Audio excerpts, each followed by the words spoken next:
Assalamualaikum warahmatullahi wabarakatuh.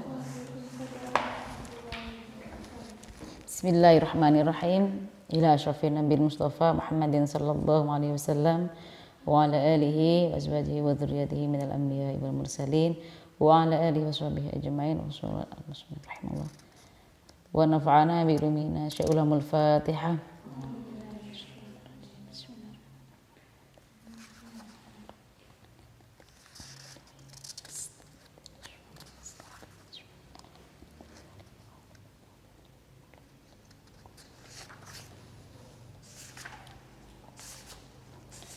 Bismillahirrahmanirrahim.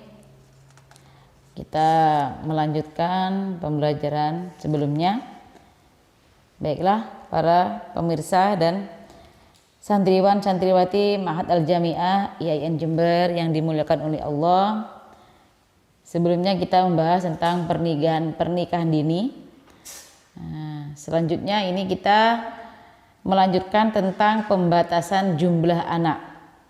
Jadi pembatasan untuk memperbanyak umat, pembatasan dalam keluarga dalam jumlah anak. Di antara hikmah dari pernikahan adalah mendapatkan keturunan. Tapi tidak semua orang yang menikah itu mendapatkan keturunan. Karena tidak semua pasangan suami istri itu diberi amanah oleh Allah, diberi keturunan. Maka sebaiknya kalau suami istri itu tidak diberi keturunan, ya harus bersabar, harus terima takdir, kecuali nanti mau menikah lagi. Islam menganjurkan untuk menambah dan memperbanyak keturunan. Jadi Islam itu menganjurkan untuk menambah dan memperbanyak keturunan, atau bisa dikatakan KB, keluarga besar, atau anak-anak bilang tuh KBB, keluarga besar banget. Menambah anak karena jumlah yang banyak akan menambah kemuliaan dan memperkuat umat Islam secara sosial, ekonomi, militer, dan bidang lainnya. Umat dengan kuantitas yang besar adalah dambaan dan anjuran dari Rasulullah Shallallahu Alaihi Wasallam. Jadi kalau udah menikah jangan sampai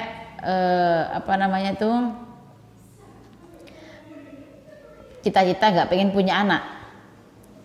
Setelah menikah langsung aja hamil dulu. Setelah nikah hamil, dan nanti boleh banyak anak asalkan kita harus dibatasi. Maksudnya ada jaraknya ya. Setahun satu ya misalnya sing wedok. Masa baru nifas selesai hamil lagi, nifas selesai hamil lagi. Dikasih istirahat sebentar lah istrinya. Jadi nanti dikasih jarak supaya juga kita memikirkan tentang pendidikannya. Tapi jangan takut, rezeki itu punya takaran masing-masing. Apalagi mewaspadai adanya usaha dari musuh yang tahnilnya menyakiti dan memperdayai kaum muslimin. Maka dari itu ya umat Islam sebaiknya harus banyak anak.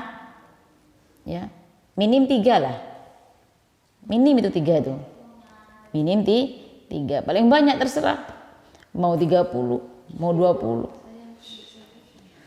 Saya punya kawan itu di Malaysia itu anaknya 30 dari 4 istri. Dari 4 istri. Istri pertama punya anak 4, istri kedua punya anak, istri pertama punya anak 8, istri kedua punya anak 4, istri ketiga punya anak 3, yang terakhir punya anak 10. Yang 10, istri yang terakhir itu punya anak 10 itu setelah melahirkan anak ke-10 langsung meninggal. Karena yang istri yang terakhir itu paling banyak anaknya, jaraknya itu deket-deket. Sampai satu ruangan itu isi anak semua. Jadi anaknya jadikan satu ruangan. Kalau udah balik berarti dipindah ke ruangan sebelah. Udah balik pindah ke ruangan sebelah. Jadi waktu saya ke sana itu saya kira itu santrinya atau gimana, ternyata anaknya semuanya. Kalau ngasih makan itu sudah semeja panjang, bus kasih piring itu satu-satu, kasih nasi ya kayak orang ngasih makan di penjara itu. Ya Allah. Dan yang terkecil, kalau masa tiap hari banyak, saya masih punya anak satu waktu itu, anak pertama. Saya lihat, ya Allah, tapi makan semua, apalagi kalau di Malaysia itu terjamin pendidikannya, terus kesejahteraan. Kalau di sana itu orang kalau sudah punya anak lebih dari 3 maka akan dibiayai oleh pemerintah, oleh kerajaan.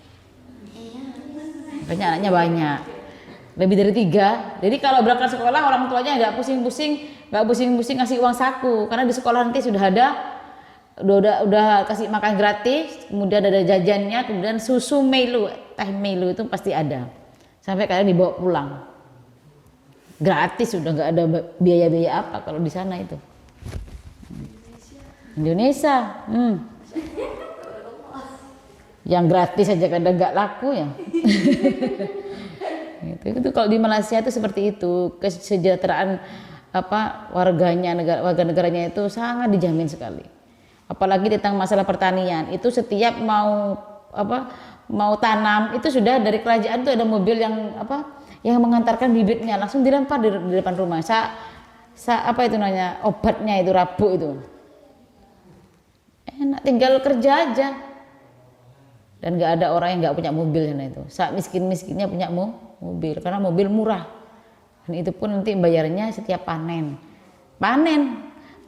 aja, untuk pertaniannya aja sudah nggak bayar, semua dibiayai pemerintah. Bayangkan. Sungguh tidak seharusnya seorang muslim membatasi jumlah anak dengan alasan takut miskin atau tidak mampu memberikan nafkah. Karena itu menggambarkan minimnya tawakal dan keyakinan bahwa Allah Maha memberi rezeki. Firman Allah, "Wa ma min dabbatin fil ardi illa 'alallahi rizquha." Tidak ada satu yang bergerak di atas bumi ini yang tidak dijamin oleh Allah rezekinya. Jadi nggak usah khawatir. Kalau orang kebanyakan khawatir itu berarti kurang tawakal. Tapi jangan terlalu tawakal banget. Masa mau berdiri di depan jalan raya tawakal? Ditabrak. Tetap ikhtiar juga ada. Demikian pun besarnya kuantitas hendaknya disertai dengan usaha memperoleh kualitas yang baik. Tentunya mendapatkan keturunan yang berkualitas bukan berarti membatasinya. Bukan. Banyak orang yang anaknya itu sampai dari 7, 10 tapi semuanya hafal Quran banyak. Dan mereka nggak ada yang kelaparan. Tergantung. Adapun terkait dengan usaha-usaha untuk mendapatkan kualitas yang baik adalah dengan kembali kepada pembelajaran yang disampaikan oleh insan utama. Siapa? Nabi Muhammad Shallallahu Alaihi Wasallam. Karena sebaik-baik petunjuk adalah petunjuknya Nabi Muhammad. Jadi dengan menghadiri kajian-kajian tentang keislaman dari ulama yang terpercaya yang mempunyai sanad mata rantainya itu keilmuan bersambung kepada Rasulullah. Jangan salah mencari majelis taklim yang sanadnya nggak jelas. Banyak kajian-kajian di masjid-masjid yang mana sanadnya itu tidak jelas, nggak mutawatir, nggak mata rantainya nggak nyambung kepada Rasul. Banyak sekali. Hati-hati kalau ingin ikut kajian.